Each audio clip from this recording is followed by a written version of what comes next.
우리가 고린도전서 13장을 사랑장이다라고도 말씀을 합니다. 이유는 사랑에 대한 정의를 분명하게 해주고 있기 때문에 그렇습니다. 사랑이라고 하는 것은 표현되어질 때 그 사랑은 가치가 있는 것이고 표현되지 않는 사랑은 가치가 없다. 그래서 하나님도 우리에게 향한 사랑을 예수 그리스도의 십자가로 확증하여 주셨다라고 로마서 5장 8절은 말씀하잖아요. 그게 표현입니다. 그래서 그러한 표현을 우리에게도 요구하시는 것이 바로 하나님을 사랑한다는 사랑의 표현을 마음을 다하고 뜻을 다하고 성품을 다하고 목숨을 다하여 라고 말씀하셨지만 그 사랑의 본질은 무엇이냐? 순종으로 말씀을 하고 있습니다. 그러니까 내 계명을 지키는 자라야 나를 사랑하는 자다라고 말씀하셨잖아요. 그러니까 우리가 하나님의 말씀을 지켜 행하는 것이 곧 하나님을 사랑하는 사랑의 표현이라는 거예요. 그러므로 우리는 항상 사랑을 실천하며 살아야 될 텐데 그 사랑을 표현하는 것도 여기 오늘 말씀하는 것처럼 1절에 내가 사람의 방언과 천사의 말을 할지라도 라는 말을 해요. 방언을 말하거나 천사의 말이라는 게 무엇이겠습니까? 영적인 소리예요. 천사의 말은 축복의 소리거든요. 근데 이런 것을 말할지라도 사랑이 없으면 그 소리는 소리나는 구리와 같고 울리는 괭과리 같다. 그러니까 겉으로 보기에는 사랑인 것 같지만 그러나 사랑이 없는 진정성이 없는 사랑을 말하는 거죠.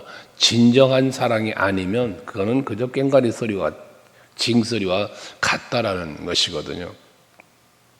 이것처럼 우리의 사랑은 진정성 있는 사랑으로 표현되어져야 한다는 것을 말씀하고 있습니다. 그리고 또 뒤에 이어서는 예언하는 능력이나 여러 가지 은사를 앞에 쭉 얘기했잖아요. 그 엄청난 능력이 있어도 그 은사와 능력이 있다 할지라도 그 은사와 능력보다 더 소중한 건 뭐냐? 사랑이라는 거예요. 그러니까 그 사랑이 없는 능력 행함은 사랑이 없는 은사는 아무것도 아니요 라고 말하잖아요. 그래서 제가 전도를 이야기할 때도 전도의 가장 핵심은 사랑이다라고 말씀을 드리잖아요. 이것처럼 우리가 엄청난 영적인 능력을 갖고 무언가 봉사하고 헌신하고 일을 해도 그 일함 속에 그리스도의 몸된 교회를 사랑하고 하나님을 사랑하고 서로를 사랑하는 마음을 가지고 하는 그 봉사와 헌신이 되어야 그것을 하나님은 기쁘게 받으시는 거고 그것이 교회의 유익함이고 자신에게도 유익함이 되어진다는 말이에요. 진정성 사랑은 결국 무엇이냐? 그 사랑으로부터 모든 행위가 동기부여가 사랑으로부터 출발되어져야 한다는 것을 말씀하고 있는 것입니다. 그래서 2절의 끝도 사랑 없으면 아무것도 아니다. 3절에도 보면 사랑 없으면 내게 아무 유익이 없다라고 말씀을 하는 거 아닙니까? 그러니까 사랑이 빠진 행위는 아무리 능력 있는 행위를 할지라도 아무것도 아니며 유익한 것도 아니라는 말씀을 하고 있는 거예요. 그래서 언제나 우리가 신앙생활을 하면서 우리는 사랑하면 자기 자신에 대한 사랑이 많잖아요. 사람은 자기 자신을 사랑하는 데는 아주 풍성한 사랑을 베풉니다. 자신에게. 그래서 예수님 말씀하는 거예요.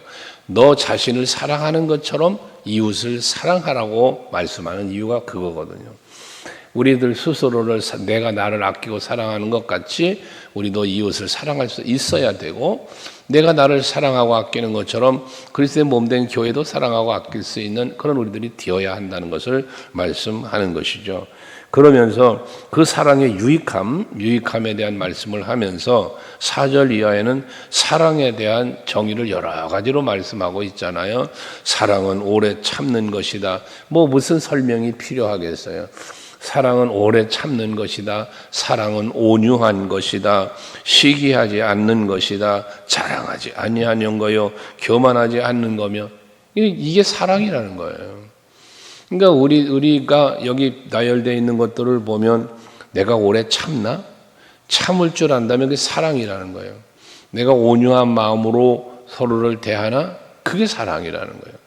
자기를 자랑하지 않고 겸손하게 교만하지 않고 이런 게 다 사랑이라는 거예요. 무례히 행치도 않는다. 자기의 유익을 구하지도 않는다. 성내지도 않고 악한 것을 생각하지도 아니하고.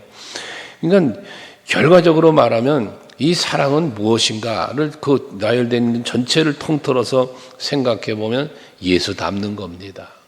예수님 마음을 품는 거요. 예수님을 닮는 게 결과적으로 사랑이라는 것입니다. 그러한 예수님을 닮아 예수님처럼 살아가는, 예수님처럼 십자가를 질 수 있는, 그 십자가는 나무 십자가에 달려 죽으라는 개념이 아니라 우리에게 맡겨진 사명을 감당하는 것, 하나님이 나에게 하나님의 뜻을 이루는 것, 이게 우리 십자가 고난에 참여하는 것이 그런 거라고 말씀 늘 드렸잖아요. 우리 예수 그리스도의 고난에 참여한다, 그 십자가를 진다, 이런 표현은 하나님의 뜻을 이루는 거고, 그 뜻을 이루기 위하여 내가 희생하는 거라고 말씀드렸잖아요. 바로 사랑이 그런 것이라는 거예요. 그래서 결과적으로는 모든 것을 바라고 모든 것을 견딘다라고 말씀하는 겁니다. 특별히 불의를 기뻐하지 않고 진리와 함께 기뻐한다. 이 진리가 곧 뭐예요? 말씀이잖아요. 말씀과 함께 기뻐하는, 말씀과 함께라는 건 말씀대로 사는 것이 기쁜 것. 즉 하나님의 말씀에 순종하는 것이 기쁜 것. 이 진리 안에 기뻐하는 것이 바로 그런 의미라는 거죠.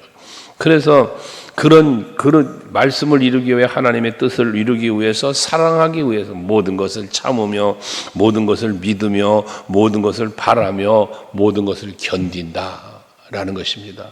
하나님을 사랑하기 때문에 우리는 견디기도 하고 참기도 하고 앞에 나면 모든 것이 거기서 이루어진다는 것이거든요. 사랑은 단순히 I love you 이것만 사랑이 아니라 진정한 사랑은 내 내면 속에서 형성되어지고 그 성품으로, 예수님의 성품으로 형성되어지고 이것이 삶의 현장에서 나타내 보여지는 실천, 행함 또는 말씀의 순종 등으로 이 사랑은 고백되고 표현되는 것이란 말씀입니다. 그래서 항상 그런 사랑의 삶은 성령이 충만한 가운데 성령의 열매로 맺어지는 제 첫 번째 열매라고 그랬잖아요. 그러므로 우리는 믿음의 사람은 특별히 하나님의 사랑을 입은 자로서 그 사랑을 실천하면서 살아가는 것 자체, 그 삶이 사랑의 열매가 되는 것이니까요. 특별히 예수께서 요한복음 15장에 보면 나는 포도나무요 너희는 가지니라고 말씀하잖아요. 이것은 단순한 포도나무로만 비유하였지만 포도나무만이 아니라 모든 나무를 다 생각해 보면 됩니다. 줄기로부터 가지는 양분을 공급받는 거잖아요. 그러니까 원 줄기 대신 예수 그리스도를 통하여 우리는 모든 영양분을 공급받는 거예요. 이게 뭐예요? 사랑이에요. 이게 능력이에요. 이게 은사예요.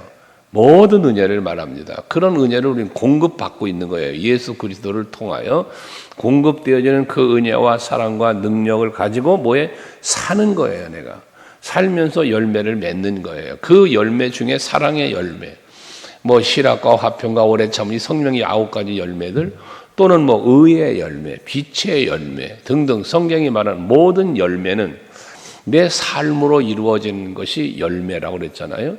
그런데 그 열매가 어떻게 맺어진다? 예수 그리스도를 통하여 공급되어지는 그 은혜와 사랑 능력으로 이루어진다.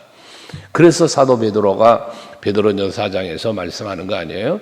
누구든지 말을 하려거든 하나님의 말을 하는 것처럼 하고, 뭐 공사의 일을 하려거든 하나님이 공급하시는 힘으로 하는 것 같이 하라라는 거죠.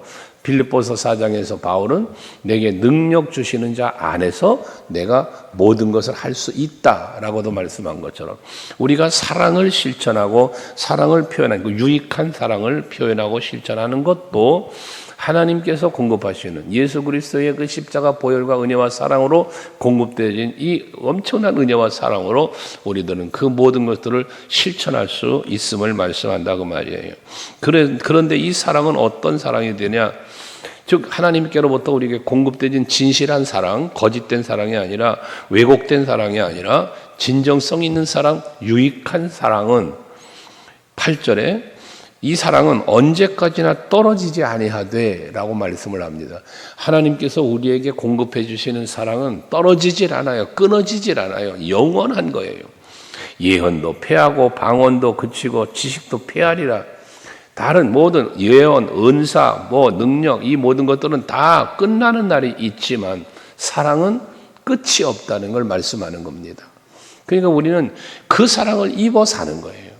그래서 여러분들 앞에 제가 말했지만 하나님 앞에 우리가 간구해야 될 기도 중에 여러 가지를 구하지만 거기 구함 속에 정말 소중하게 구해야 될 것이 뭐냐? 하나님의 자비와 긍휼을 구해야 된다. 왜? 그 하나님이 베푸시는 그 자비로우심과 긍휼하심의 은혜, 그 사랑을 힘입지 않고는 우리는 살 수 없기 때문에 그런 것입니다. 사랑이 없으면 아무것도 아니고 내게 아무 유익도 없다고 그러잖아요. 모든 것을 견딜 수 있는 것도 그 힘도 사랑에서 오는 거라고 그러잖아요. 그러니까 그 사랑이 영원할 때 내가 누림도 영원한 거요. 나의 모든 헌신과 수고와 순종과 아름다운 열매를 맺은 것도 사랑이 있어야만 가능해진다는 것을 말합니다. 그래서 10절에 보면 온전한 것이 올 때에는 부분적으로 하던 것이 피하리라. 여기 부분적으로 여기서 행한다는 건 뭐냐면 은사를 행하고 여러 가지 능력 행하고 이런 우리들의 세상 속에서 우리 사는 삶의 모습을 말하는 건데 여기 온전한 것이 올 때는 무엇입니까? 예수 그리스도의 다시 오심이에요. 그러니까 예수 그리스도가 초림 예수로 오신 것도 사랑으로 오셨잖아요. 우리를 사랑하시기 때문에 높은 보좌 버리고 인간의 몸을 입고 이 땅에 오신 거고 그런데 다시 오시는 그게 온전한 것이 올 때는 그 말은 예수님이 다시 오시는데 그때는 뭐예요? 온전한 사랑으로 오시는 거예요. 온전한 사랑. 그러므로 그 온전한 사랑으로 무엇을 이룹니까? 우리의 영원한 구원을 이루시는 거거든요. 그 영원한 사랑이 완성되어지는 온전한 것으로 오신다는 게 이런 의미예요. 그래서 우리는 우리의 사랑이 우리를 향한 하나님의 사랑이 온전히 이루어지는 온전한 것이 올 때가 바로 예수님 다시 오시는 거죠. 그때 우리를 위하여 거처가 예비되어 있기에 우리를 영접하러 오신다 그랬잖아요. 그것이 곧 초림 예수는 우리 오셔서 우리로 영접하게 하셨잖아요. 영접하는 자 곧 그 이름을 믿는 자들에게는 하나님의 자녀가 되게 했어요. 예수가 십자가 지고 돌아가시고 부활 승리하시고 하늘에 오르신 우리가 믿는 그 믿음이 결국 우리가 예수를 영접하는 건데 믿고 영접하는 건데 그것이 곧 우리의 구원을 이루었지만 이제 사랑을 통하여 하나님의 그 영원한 사랑을 통하여 우리에게 베푸시면 그 영원한 하나님의 나라를 누리게 해주시는 거지. 그러니까 우리를 향한 사랑이 완성되어지는 거예요. 이게 온전한 것이에요. 여러분 그 말씀을 우리에게 주심에 대해서도 온전함을 말하잖아요. 하나님의 사람으로 온전하게 한다. 하나님의 말씀이 우리를 하나님의 사람으로 온전하게 한다 그러잖아요. 그래서 결과적으로 우리가 하나님의 말씀대로 순종하며 사는 것이 하나님 사랑하는 것이라고 말한 것처럼 그 사랑으로 모든 것은 사랑으로 시작됐고 사랑으로 완성되어져 간다는 것입니다. 그래서 13절에 그런즉 믿음, 소망, 사랑 이 세 가지는 항상 있을 것인데 그 중에 제일이 사랑이라고 말하는 거예요. 우리가 믿음으로 구원받고 믿음으로 하나님 나라도 가지만 그러나 그 믿음이 우리에게 있게 하신 이가 하나님의 사랑이었잖아요. 그러니까 믿음으로 구원받고 믿음으로 우리가 살지만 그 믿음보다 먼저 앞선 것이 뭐예요? 사랑이라는 거예요. 하늘의 소망을 우리가 갖고 있는데 그 하늘의 소망이 완전히 이루어지는 게 뭐냐? 온전한 하나님의 사랑의 완성되어짐이라고 그랬잖아요. 그러니 사랑이 제일이라 말하는 것입니다. 그런데 우리가 이제 살면서 11절 12절에 보면 먼저는 우리가 어렸을 때를 비유하고 하면서 장성한 사람이 되어서는 어린아이를 버렸다고 말을 해요. 어린아이와 같은 때와 장성한 때를 비교하잖아요. 어린아이 같은 때는 무엇을 말하느냐?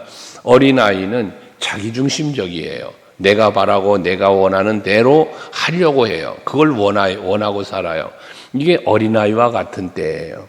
그래서 철저하게 자기중심의 사람으로 살던 내가 하나님의 은혜와 사랑을 입었음에도 그럼에도 불구하고 하나님 중심, 예수 중심, 말씀 중심으로 살아야 될 내가 그러지 않고 내 마음대로 살았어. 내가 원하고 내가 바라는 대로 살았어. 이게 어린아이 같은 신앙이에요. 근데 장성한 사람이 되어서는 어린아이를 버렸다? 이게 무엇입니까? 장성한 사람이 되니까 장성한 사람은 어떤 사람? 장성한 믿음, 장성한 사랑의 사람이 된 거죠. 그렇게 되니까 자기 일을 버렸다. 여기 자기 일을 버렸다는 건 뭐냐? 어린아이 같은 신앙을 버렸다는 것이죠. 이제 좀 더 성숙한 신앙의 사람이 되는 것이죠. 사도 바울이요, 자기가 세상적으로 자랑할 만한 모든 것들을 다 버리고 배설물처럼 버리고 그리고 오직 예수로 살아감을 얘기하잖아요. 바로 그거예요. 예수를 바르게 알지 못했던 어린아이 같은 신앙, 세상에 빠져 살았고 육체에 빠져 살았고 율법에 매여 살았던 내가 이제 이 어린아이 같은 이 신앙을 버리고 이제는 장성한 신앙으로 하나님 앞에 서서 살아갔다는 이야기거든요. 그래서 우리가 우리들의 신앙이 장성한 분량에 이르기까지 우리는 자랄지라라는 말씀을 하잖아요. 예수 그리스도의 터 위에 세워져가는 우리의 신앙으로 결과적인 것은 우리 속 사람을 강건하게 하고 그 말씀이 계속해서 에베소서나 빌립보서에서 계속 강조되는 이야기잖아요. 그 결과적으로 뭐예요? 장성한 분량에 이르기까지라는 말씀을 하는 거예요. 그래야만 그 장성한 분량에 이르는 믿음과 소망과 사랑의 사람이 되어질 때 어린아이 같은 신앙은 버리게 되어지고 그리고 우리는 장성한 삶을, 믿음의 삶을, 사랑의 삶을 살게 된다는 것이죠. 12절에서는 거울로 보는 우리가 실제로 볼 수 있는 것을 말하는 것인데, 여러분 우리가 하나님을 보아도 예수를 보아도 마치 거울로 보듯이 볼 수밖에 없는 어떤 모습들이지만, 그러나 온전하게 되는 날, 온전한 것이 오는 날, 예수를 다시 재림 예수를 만나는 그날에는 온전히 볼 수 있다는 거예요. 거울로 보는 게 아니라 이제 진짜를 보게 되어진다는 것이죠. 그 우리들의 사랑도 우리들의 믿음도 그 앞에 서는 날 진짜가 드러나는 거예요. 진짜가 거울로 보듯 드러나는 게 아니라 진짜가 드러난다 그 말입니다. 그러니까 우리 앞에서 처음 말한 것처럼 사랑이 없으면 울리는 꽹가리 같고, 여러분 구리와 울리는 소리 나는 구리나 울리는 꽹가리 같다고 했잖아요. 아무것도 아니라고 그랬잖아요. 유익도 없다 그랬잖아요. 그게 이제 뭐가 돼? 유익한 사랑, 진정성이 있는 사랑, 아름다운 사랑으로 증명되어져야 할 때가 온다 그 말이에요. 그러니까 우리는 항상 그 온전함을 이루기 위해서 살아야 되는데, 그 온전함이 뭐가 온전해? 믿음이 온전하고 사랑이 온전하고 또 하나님의 사람다운 모습으로 온전해지는 그러한 우리가 되어야 할 것을 이렇게 말씀으로 권하고 있다는 사실을 기억하시고, 오늘도 하루를 살아가실 때에 그 온전함을 이루기 위하여 사시기를 바랍니다. 거짓되지 않게, 가식적이거나 외식적이지 않게 진정성 있는 사랑으로 하나님 사랑하고 서로를 사랑하고 그리스도의 몸된 교회를 사랑하고 자기 자신도 그 온전한 사랑으로 사랑하면서 오늘도 한 날을 사셔서 하나님께는 기쁨과 영광 드리고 여러분들에겐 또 풍성한 은혜가 임하시는 하루가 되시기를 주의 이름으로 축복합니다. 기도하시겠습니다.